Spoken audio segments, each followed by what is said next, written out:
Level up with the new AAA Commanders MVP membership. Get all the benefits of AAA plus exclusive experiences, discounts, and tickets. Already a AAA member, upgrade for free at AAA.com/commanders. Hey, babies. Hey, babies. Hey, babies. Hi, everyone. Happy Wednesday. Happy travel day to Green Bay, where I checked the weather, Callow. It's going to be like high 50s, low 60s there, which is a win, obviously playing them. But chilly enough that I was smart enough to actually look because I had the short sleeve shirt packed for the stadium. And I'm like, wait a minute, where am I going tomorrow night? And realized that who knows, even though it's September, it could be -3, but it's not. It'll be nice. For me, I have a pretty hard index that I don't wear pants unless it's below 50. So I'll be wearing shorts at Lambeau tomorrow. So I'm fine. I might do shorts and like a hoodie underneath my Duran Payne jersey behind me. But other than that, I'll be fine. I'm not cold weather. I'm not cold weather effective at all. So you're a true red-blooded football fan. You will go out there in anything. You would be set for this. If you were living in Wisconsin, you'd be the shirtless guy in December. When I went to Lambeau, I think it was 3 years ago, that game where Heineke started, Rodgers was playing. Yeah. I'm trying to remember. They were wearing those throwback jerseys for that game too. I was wearing shorts, and it was probably 50-ish that day.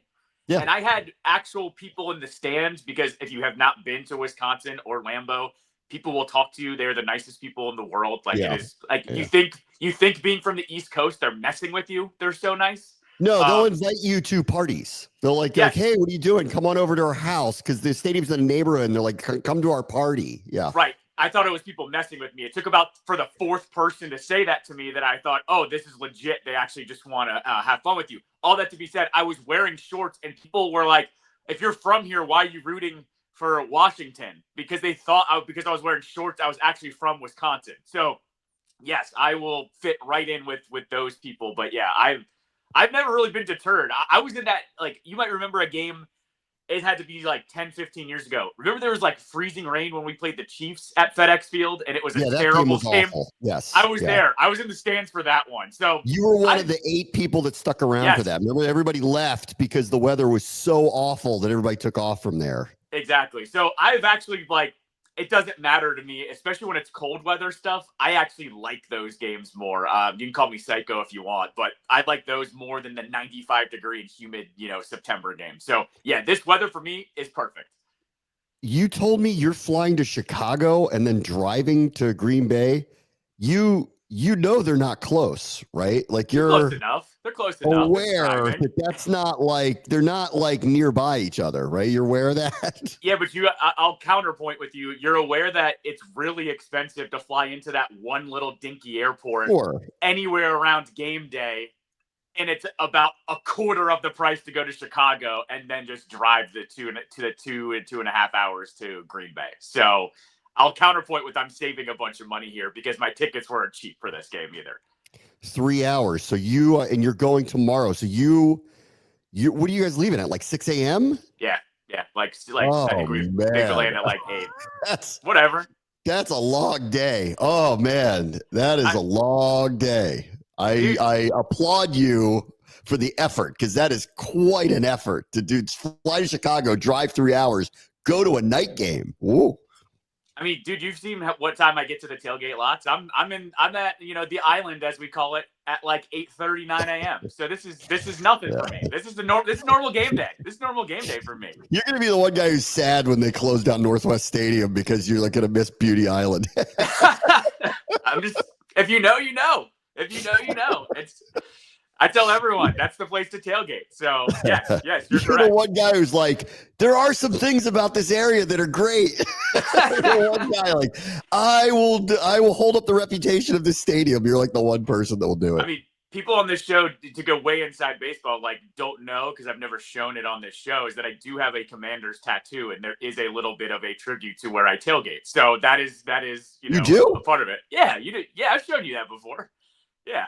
You showed me the other one. I don't remember this one. Oh yeah, I definitely have shown you it. I could have sworn I've shown you it, and maybe you just forgot because it was during playoff time last year. So it's possible. Like the other day, I was staring at D'Amico Ryans, and I'm like, "What's his name again?" And I'm like, no. I was like, "Oh no!" I'm like, "Oh, I'm like, he's very good coach," and I'm like, couldn't recall his name, and I'm like, "Oh no, that's not good. That's not never good good at all. No, No. no. That's All right. After the game, I did a pretty deep dive on the Packers yesterday and their one game of the year. There are some similarities here, kind of going through like the summers. There's some similarities here. Jordan Love missed a lot of time. He had a thumb surgery. Obviously didn't affect him very much. It was not on his throwing hand. It was on his other hand. And they did it early to kind of get it over with. And it didn't seem to affect him whatsoever. But he did miss a lot of time in the preseason. So like the Commanders, they kind of barely played their offense basically in the preseason. Micah Parsons just showed up. Didn't look like it, but like just showed up. And on the offense, there were others that have been injured in and out, like not really totally available the whole time. So it's very similar thing. And the first half, efficient. I mean, they skewered them. I just absolutely skewered them. The stat that got me, I couldn't believe this. He completed a pass to 8 different receivers in the first quarter. Okay? So they were beyond on it. Jacobs in their run game couldn't really do anything, but like really good teams, and we saw this actually with Washington the other day, when they got a lead and when they needed to kill clock and when they needed to end the game, all of a sudden Jacobs became very unstoppable. The good news for Washington, it's not good news. I don't like to root for injuries, but there are 2 prominent injuries on their offensive line that we're going to watch tomorrow night. Their starting right tackle and their probably best offensive lineman, Aaron Banks, got injured in the opener. He signed a big, massive deal after leaving the 49ers in free agency. So this might be 2 weeks in a row that we catch their offensive line without at least one of its prominent edge starters and potentially their best starter, which happened with the Giants last week. That's a possibility too. But on both sides of the ball, and I know it's like everybody wants to make conclusions after week 1.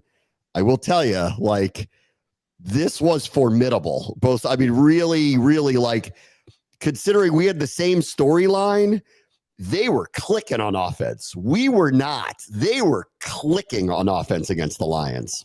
No, what I caught basically, because I was leaving the game, I caught basically from the middle of the second quarter on. They not only won that game, it didn't look particularly close. It wasn't. It was not unlike kind of the Commanders-Giants game where the Giants were knocking on the door and there was maybe a chance here or there. The Lions never got really close. And the Lions got their last touchdown with like 55 seconds left, something like that. It wasn't even, it was garbage time. That's what I actually was impressed by the most with the Packers was you held a Lions team that's been dominant now for 2-3 seasons, whatever it's been under Dan Campbell. Yeah. And they just controlled that game. And that's what I thought was kind of like, whoa, they're, maybe even better than we're giving them credit for in terms of, and I'm saying both sides of the ball in that, but the offense looked very, very crisp. So like by the time we got out of the locker room and we got out of the stadium, we got somewhere, I caught, live on TV, maybe like the middle of the third quarter on, and they'd already had the lead.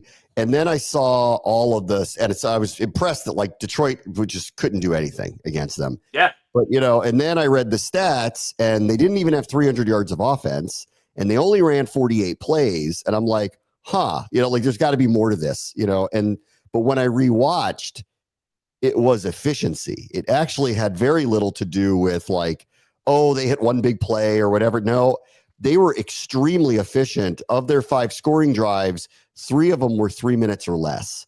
So they really, when they moved the ball effectively, they did it fast and they finished drives quickly. So I would say as an opener offensively, and they'll probably say they've got a lot of work to do, but because their run game, that was the one thing that clearly the Lions wanted to key on early and really did slow it down. But Love hit any number of receivers, hit a couple of big plays down the field. They scored so fast. They had a lead so fast. It kind of you'd think Detroit is built for comebacks like this. This is the other thing that was really kind of surprising to watch because they're totally like built for this. Like if they get down because of the offense they have, they turn it around. Now they don't have their same coordinator anymore. And that's a big question about like, what's that going to look like? And I'm telling you, and I haven't seen this in a couple of years, they didn't hit an explosive play. Not one. Like Gibbs was held to nothing. Like Williams had a couple of catches, Amon-Ra had a couple of catches, Laporta had a couple of catches, but none of those would have become commonplace like, oh God, back-breaking, huge, explosive plays. None of it happened. So I don't know if that's them. Like I think we said this on Monday when I'm like, I don't know if the Packers are really good or if the Lions, we're going to ask some questions about them. Might be a little bit of both. But last time I checked, they were the second highest scoring team ever.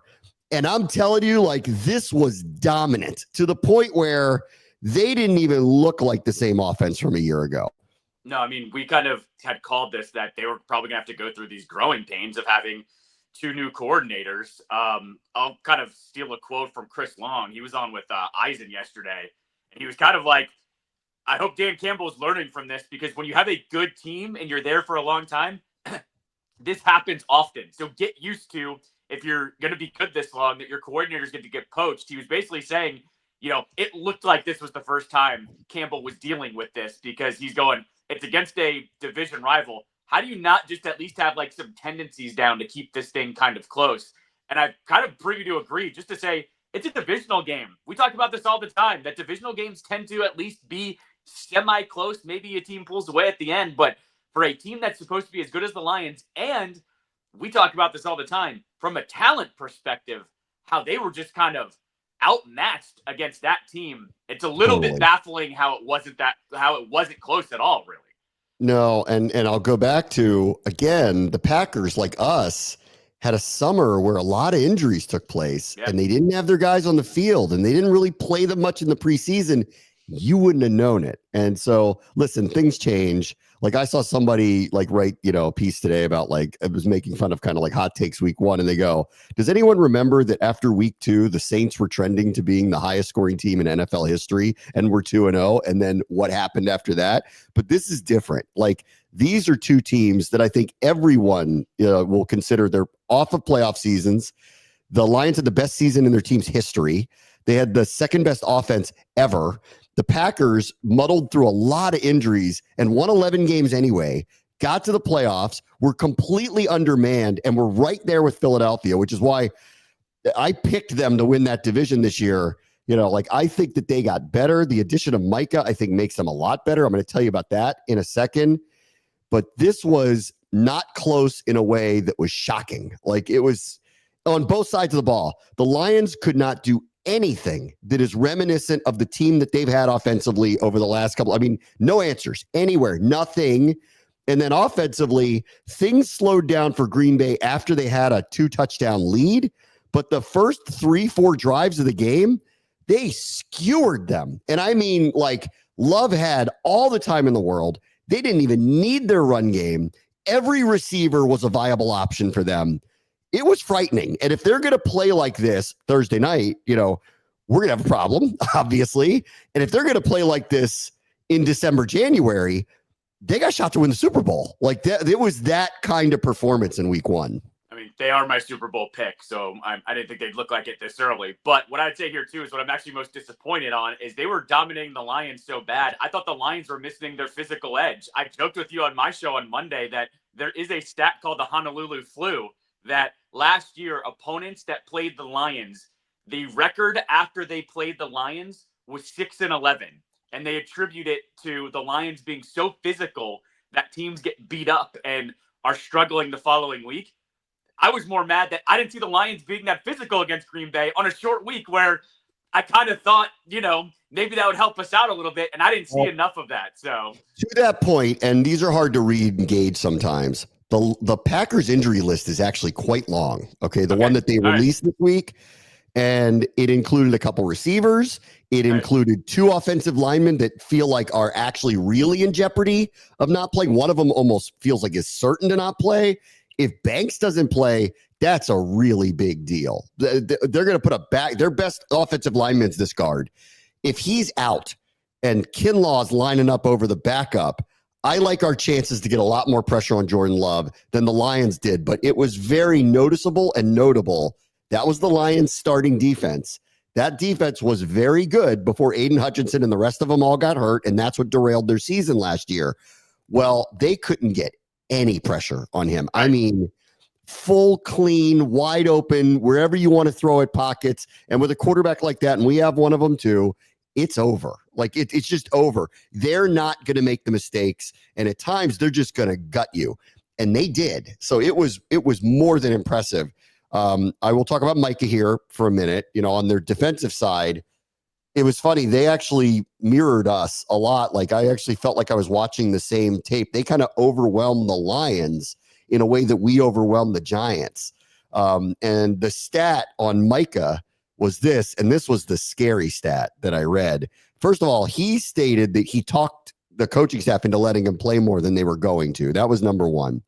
Two, he beat Penei Sewell like multiple times. Okay, so that's frightening. Okay, his sack came late when the game was pretty much over, but it's notable, and it seems that it's once a game that he's going to get one of these things.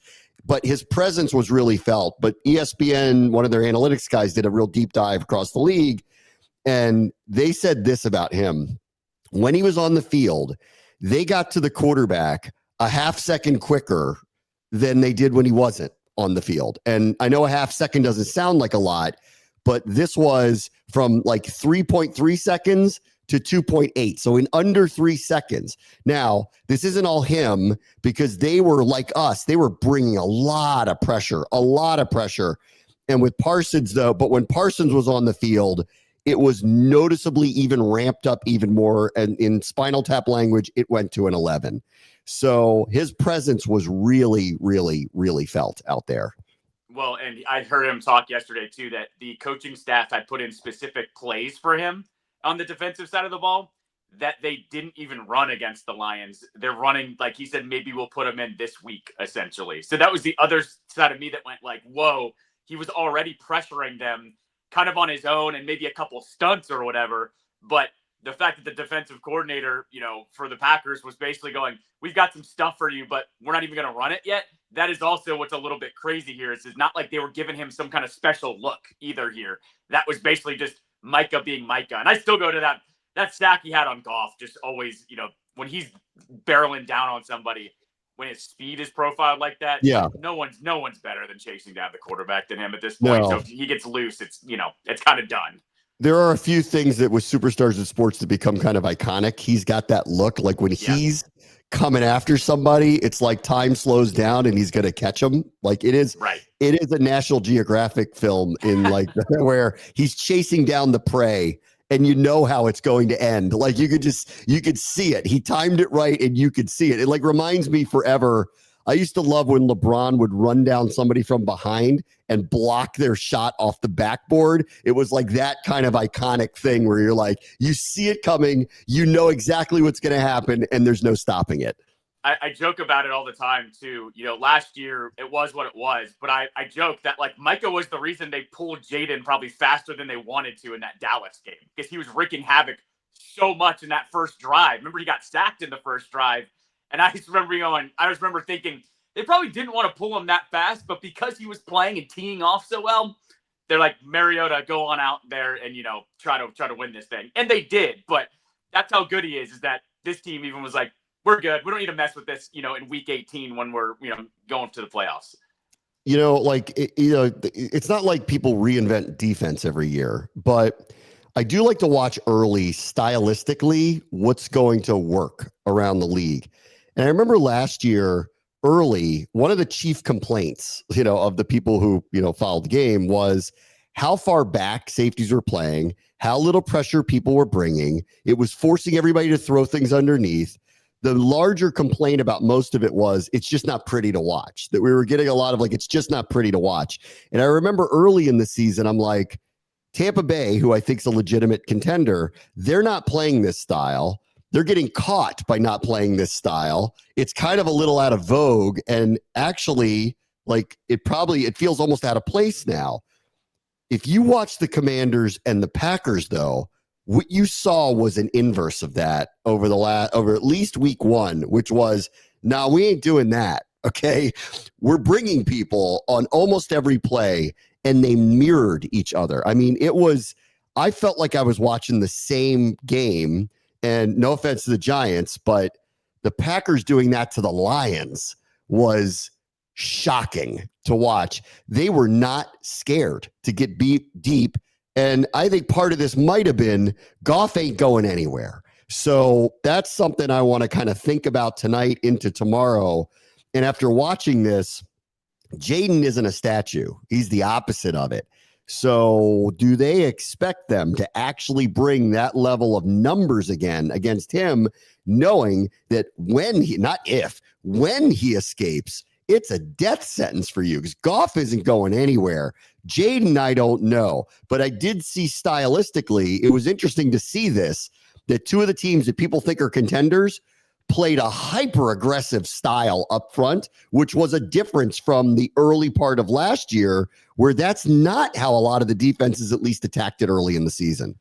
I would say, with it being just week one, you do look at those two opponents, though, with Goff and Russell Wilson, that neither one of them is particularly insanely athletic. I'm not trying to knock either one of them. They can still run it when they really want to, but they're not running around like Jayden or even Jordan Love at this point. You're not scared of it. Yeah, right. You're not scared of it. So I will say, like, stylistically, that was probably the way to go about it, because I do think some coordinators are going, why am I going to give a guy that's a veteran all the time in the world to pick apart a defense, when honestly, too, that does favor the offense. A wide receiver can run free, and all of a sudden you've got a broken play happening. So I think, just to take one step back, I think stylistically it does work for some quarterbacks more than others. Like, that's where I agree with you. Are they going to do that against Jayden Daniels?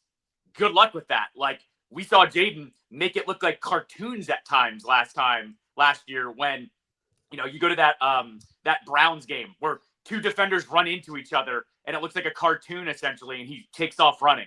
Do the Packers actually do that? I'll be very interested to see, because that guy, not unlike you just said with Micah, when it looks like a National Geographic video, when Jayden gets going, he turns into the Roadrunner all of a sudden. He's faster than everybody on the field at the same time. So I don't know. They might do it, but I'd be cautious if I were them, if they were going to do that against him. Yeah, I don't have the stat in front of me. I had it last week going in against the blitz.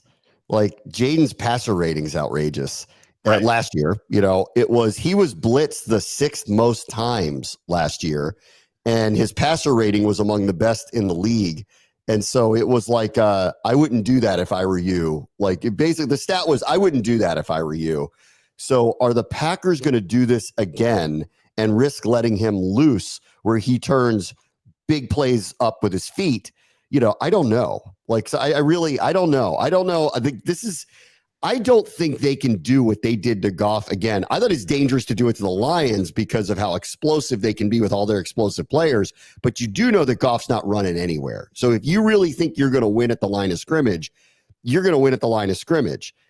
With Jayden, it's a totally different thing. If he sees this coming and finds one crease, you're dead. Like, and the secondary people, good luck with that. They're like stopping it. So I want to see how they do this. And I've been thinking a lot about, after watching this, are they going to have some designed rollouts, move the pocket a little bit with him to try to, like, move the point of attack? Because they were outrageously aggressive against Detroit. We were too against New York, and it worked for both teams. It really, really, really, really worked.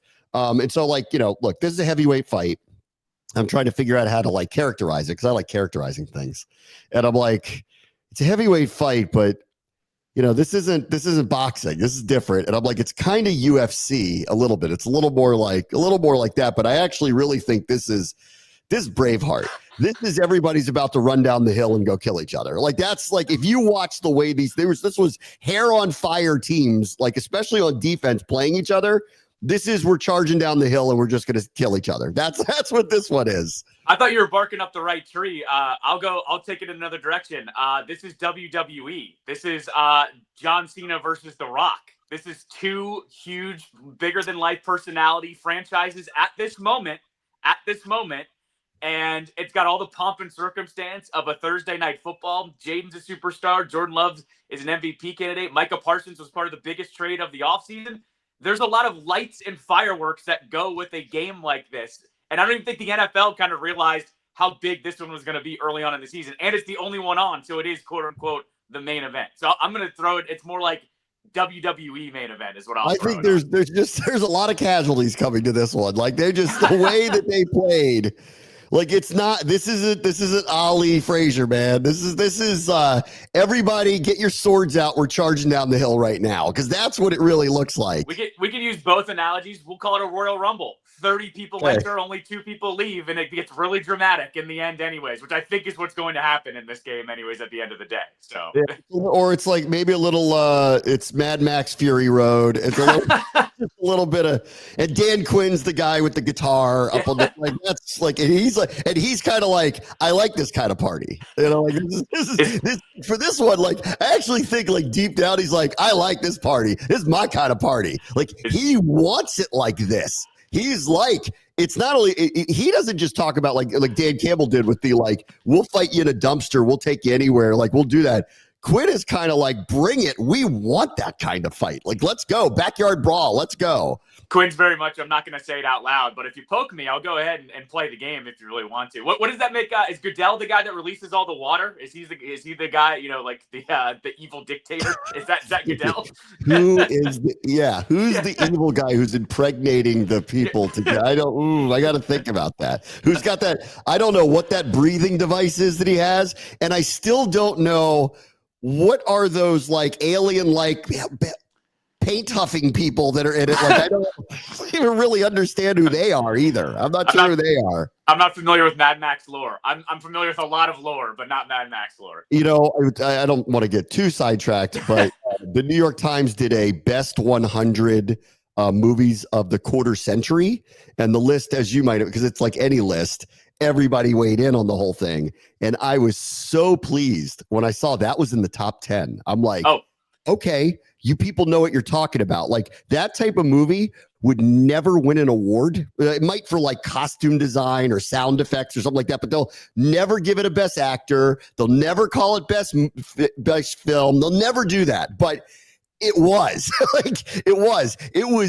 it was exhilarating. Like, so if you have not seen that, it's unbelievably great, like unbelievably great. And these are the ones where I go, if these people were being real, they would give this movie every award, but they won't because of the genre. Like they'll never give a movie like that all the awards. It's the joke that Marvel movies never win awards because they don't get taken seriously. Mad Max, though, I always say it is the best movie I've ever seen in a theater.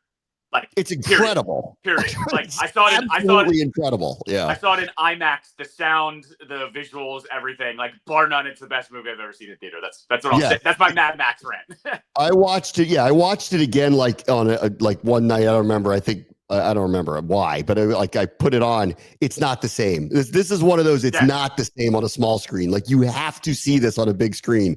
It's outrageously amazing. Anyway, whatever. I also was very proud that like they did it. You know, all the critics did their top 100 list, and then they had the viewers and readers pick what is your list without telling them what the other list was. And the same movie came out number 1, which I was surprised, which was Parasite, the South Korean movie that won best picture, which is amazing. And then after that list came out, my daughter's old enough now. I'm like, you got to see this. I'm like, there is nothing like this movie. It's an incredible story. And so we watched that like a couple weeks ago because of that.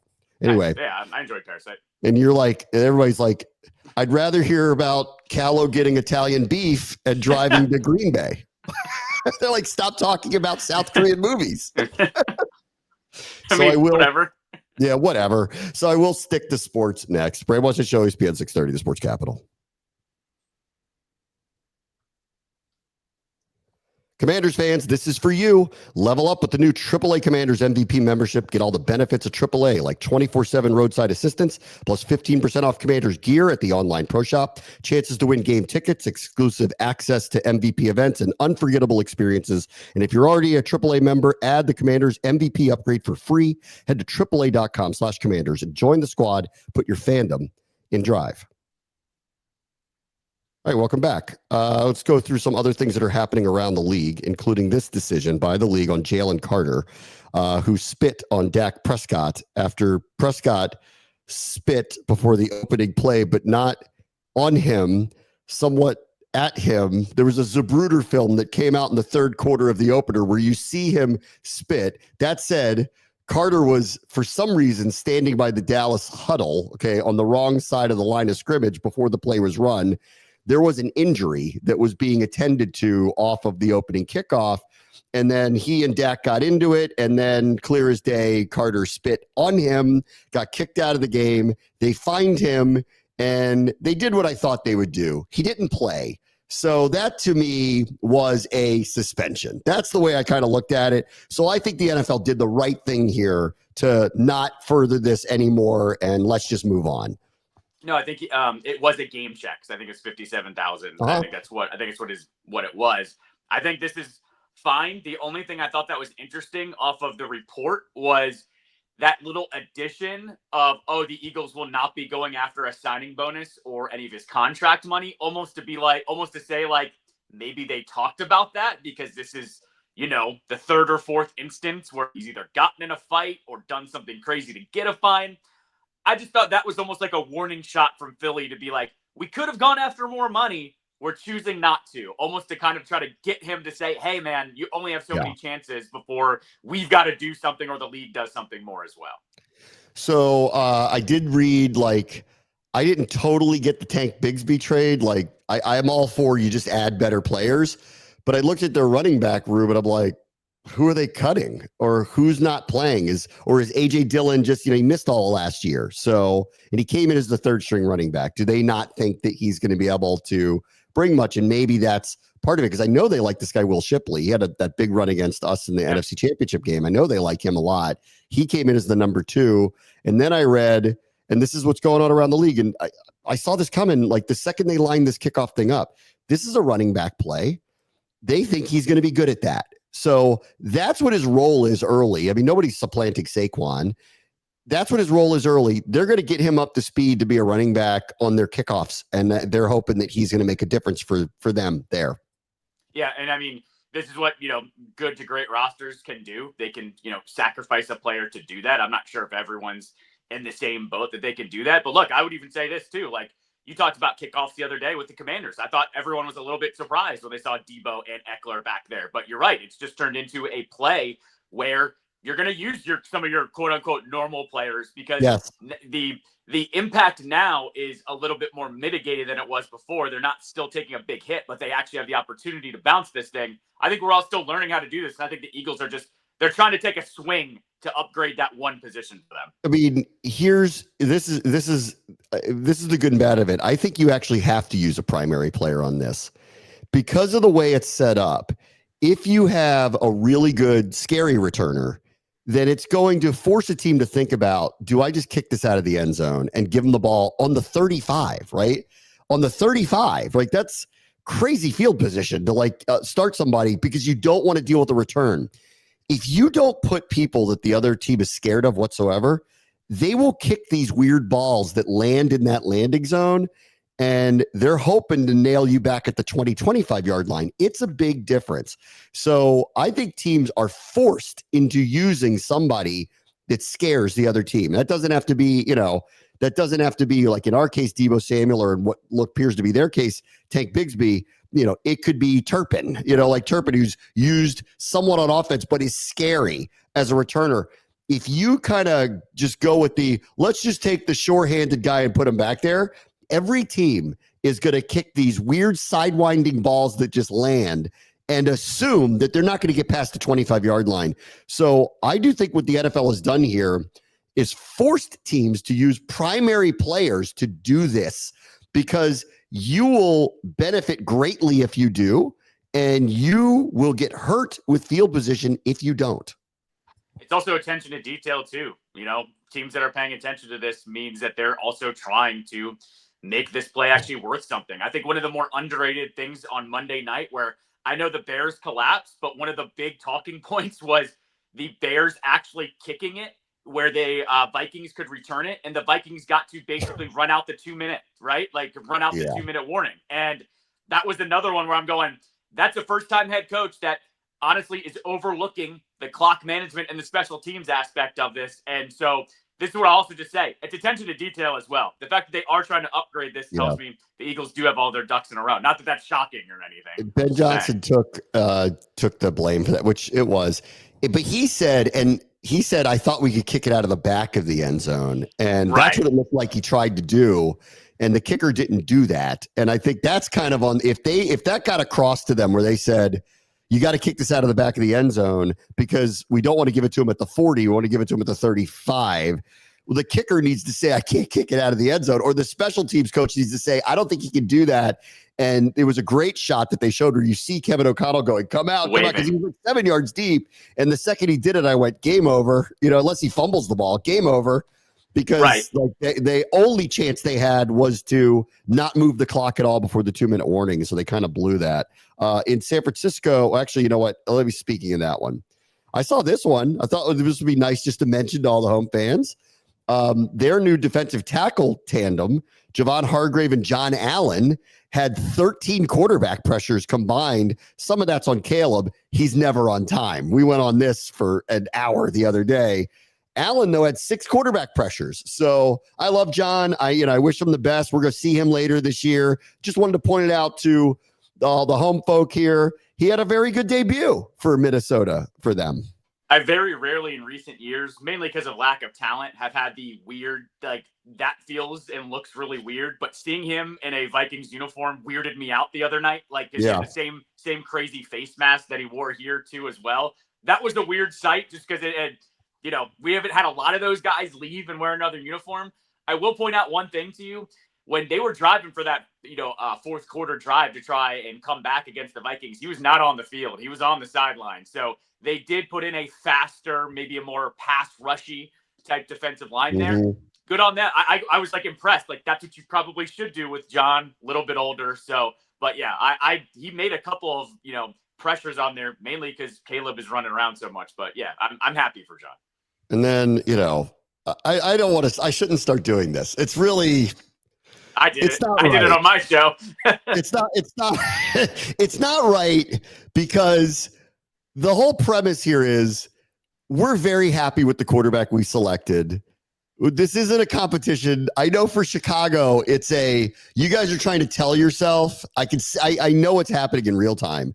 You can't believe that you got this decision wrong, because if you start to believe that you got this decision wrong, it's going to ruin your joy for this franchise until they move on from him. And that could be a long time. And you know this. So, but you're so projecting on everybody else that you didn't get it wrong, that you're telling on yourself. And feeding into it from our side is just not nice. It seems to be kind of a below the belt sports moral code. So I don't know why I'm doing this, but I did see his numbers post his first drive were like a nosedive that were really, really bad, like under 50%. And you just watch this game the other night and you go, yep, this is going to be the problem. This guy's going to build an offense that's on time. This is a player that doesn't play that way.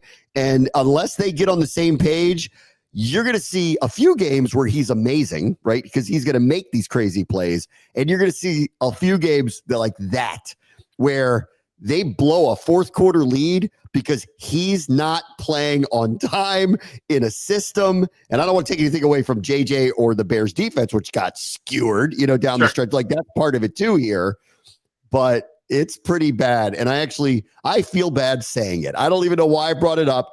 We are confident in what we have. We don't need to pile on when it's like bad Caleb day, because that's what this is this week, bad Caleb week. I'm sorry. I was told he was walking into the best rookie situation ever as a quarterback last year with all the wide receivers and weapons he had. And what did they do? Yeah. We broke them. That's what happened. And then what happened this year? Oh, we've got those same weapons and an upgraded offensive line. He's going to go and be really, really great. And what did he do? He did the same crap that he did last year on Monday. And after that first drive, he looked like the same old Caleb. I'm sorry. Some of their fans, not saying all of them, because I'm with you, I sympathize with some of them, but a lot of them kept telling me that he was going to be the best rookie quarterback last year and that he was going to make a jump this year. And I'm just going to keep, criticizing it until it happens. And that's where I've landed on this one, because like I said, there's a sect of that fan base that forgot about the franchise that the Bears are at this moment in time. And I'm going to revel in it a little bit. I'm not going to like celebrate it too much, but as I said, my new favorite pastime, hate watching the Bears. It's a thing for me now at this point. And in San Francisco, George Kittle's hurt. He's going to be out for at least a few weeks. I guess our dabbling and dalliance with Kendrick Bourne is over because he ended up signing with San Francisco. I still feel like we're getting another receiver here at some point in time. I don't know who and I don't know when, but I just feel like that is happening here, but it's not going to be him. It was always likely he was going to go back there. I kind of got the hint when he came to visit that the thought process was he wanted a defined role, and I'm not sure that this team was going to be able to offer him something like that. They clearly would have put him on the 53-man roster for sure, and he would have been incorporated into the offense for sure. But I think he wanted a more defined role. And if he goes back to San Francisco, Jawan Jennings is beat up. I don't know when Brandon Ayuk's playing. He's going to be their number 2. And now that Kittle's hurt, he's going to be their number 2 very quickly there. So it makes sense to go back and play on a team where he's going to get the opportunities. Yeah, no, I thought this was a good move for them. I saw when he worked out here, I didn't really think he could bump someone off the roster. That's kind of how I felt about it. I think Adam Peters is going to do the same thing he did last year. He's going to give some of these wide receivers a chance to carve out a role like Lane or possibly McCaffrey, something like that, and then make his move. I don't think this fast he was going to give up, a roster spot to someone like Bourne. Yeah, I agree. All right, let me take a quick break. I want to talk a little history with Lambeau next. Brad, watch the show, ESPN 630, the Sports Capital.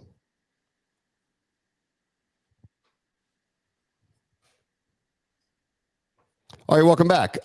In a few, if you're listening to this live, in a few minutes, I'll be getting on a plane to go to Green Bay. And if you're listening to the podcast, I'm probably already there. And if you're watching this on YouTube, same, probably already there. We'll have a couple shows for you. I got a really good show for you tomorrow to preview the game, Packers and Commanders. Logan Paulson, we go through everything that happened in week 1. And then you'll hear from me in London from the Booth Review podcast as we kind of go through the defense. And then I'll just give you my keys to the game. And then off we go week 2 with, turned out to be a great, I think it already was for the NFL, but off of the way they performed in week 1, feels like here's a potential first of 2, right? It's got to feel that way. And they're probably going to bill it that way tomorrow night.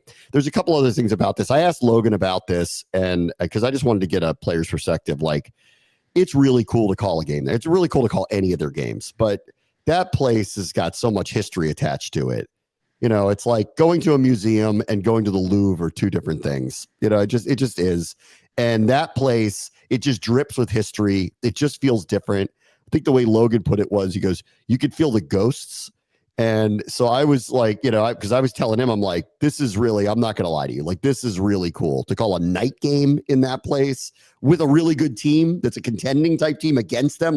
This is really cool. And I'm like, tell me the truth. As a player, is it different there? And he said, it is. He is not for everybody, but for all of us that really love the sport, care about the sport, know the history of the sport, you walk out there, especially like this, and you feel it. It's one of, I think, the few places left, because so many things have been modernized, that feels like this is professional football history that you're walking into. I've been to 4 or 5 NFL stadiums. I'd have to count. I don't really count them, but for the MLB, I've been to the majors, right? I've been to Wrigley. I've been to Fenway. I've been to Dodger Stadium. I've, of course, been to Camden Yards, Nats Park, Houston. I've been to a lot of ballparks. Lambeau is on par with Wrigley and Fenway, that when you walk in, you just feel like you are kind of walking back in time, 100 years or whatever, the time frame is with it. But I think with Lambeau, that gets me more than any baseball stadium is that you literally, when you're driving or walking up to the stadium, you're walking through literal suburb neighborhoods. There are people having house parties, and you look around and it's not commercialized. And it's just this, I don't know, it feels like it's this kind of a time machine even around the stadium. Whereas in Boston and in Chicago for their ballparks, you're still in a city. You're still seeing all these bars around. This is just I don't know. There's something magical about going to a stadium that's plopped right into a middle of a neighborhood, essentially. And that's why it's probably my favorite sports venue, period across any sports, honestly. There are two very notable night games that occurred between these two. One goes back to 1983, where it was the highest scoring game on Monday Night Football for almost 40 years. The Packers beat the Redskins 48-47. They combined for over 1,000 yards of offense. Joe Theismann threw for almost 400. Lynn Dickey did the same for them. And they actually lost in a very unusual way, Washington. They missed a field goal at the buzzer, and that was Mark Mosley, who happened to be the MVP of the NFL. And he missed a field goal. That was their second loss of the season, Washington. They were 5-2 at that point. They didn't lose again that year until Super Bowl 18. So that's what kind of team they had. That was one of the two losses that they took, 48-47. And the other one is going to be very notable for tomorrow night. And I think you're going to hear a lot of references to it because it is 9/11. And the first game that either of these teams played on the actual 9/11/2001 or post, what happened here and in New York and in Pennsylvania, the terrorist attacks, this is now 24 years ago. These were the two teams that played one another. And I just saw a clip of an open that Al Michaels did, for that night where it was really poignant about, let's all try to get together, have a nice distraction, watch these guys play a great game, etc. And I think it is very, I think it's really neat that Al Michaels is calling this game. I always tell people turn off the TV, people, but I think it is in this particular case, it's so poignant that on 9/11 here, 24 years later, Al Michaels is calling Packers and now Commanders because that was the first. The Packers were supposed to play the weekend of the terrorist attacks in New York, actually. And obviously that week, they shut down the league because of the terrorist attacks. And then this was the first game for both of these teams post all of it. So I do think, obviously, I think the NFL thought that through a little bit, that if you're going to play a game on 9/11, this is an interesting one to choose because these were the two teams that played each other 24 years ago.